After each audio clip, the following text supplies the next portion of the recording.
আসসালামু আলাইকুম। আজকে আমরা চলে আসলাম হচ্ছে যে নতুন একটা ব্লগ ভিডিও নিয়ে গরুর বাজারের। সো আজকে আমরা বোয়ালখালীর ঐতিহ্যবাহী একটা বাজারের মধ্যে চলে আসলাম, যেটার নাম হচ্ছে মুরাদ মুন্সির হাট। সো আলহামদুলিল্লাহ আজকের বাজারে এসে দেখা যাচ্ছে প্রচুর গরু আসছে বাজারের মধ্যে। তার মধ্যে ক্রেতা বিক্রেতা সবই ভরপুর আছে বাজারের মধ্যে, এবং সেই সাথে গরুর বাজারও মোটামুটি দাম আছে, এবং ক্রেতাও কিনতেছে বিক্রেতাও বিক্রি করতেছে। তো অনেকেই বলেন ভাইয়া গরুর বাজারে যান, মানে প্রায় সময় দেখা যায়। তো আসলে গরুর বাজারে বলতে আজকে শেষ দিন ধরতে গেলে।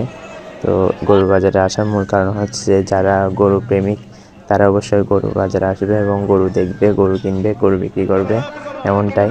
তো যারা গরু প্রেমিক আছে তারা অবশ্যই গরুর বাজারে আসতে চাইবে, এটাই স্বাভাবিক। আর বিশেষ করে হচ্ছে ছেলেদের জন্য এই যে 10 দিন, এই 10 দিনে হচ্ছে খুব একটা আনন্দের সময়। তো আনন্দের সময়টা একদম শেষের দিকে চলে আসছে। আজকে হচ্ছে যে বাজারের একদম শেষ দিন।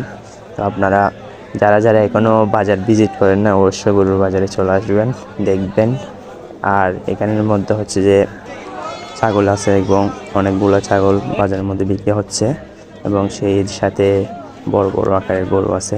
মোটামুটি ধরতে গেলে বাজারের মধ্যে প্রচুর ক্রেতা বিক্রেতা আছে, এবং সেই সাথে আমরা ছাগলের বাজারে আসলাম। ছাগলের বাজারেও প্রচুর ছাগল আছে এবং ছাগল বিক্রি হচ্ছে। বাজারের মধ্যে অনেক বড় বড় ছাগল আসছে, এবং সেই সাথে এই বাজারটা হচ্ছে যে ছাগলের জন্য একটা জনপ্রিয়। তো সবসময় বাজারের মধ্যে ছাগল পাবেন ইনশাল্লাহ। তো আমাদের বাজার ভিজিট করা শেষ, এতটুকু।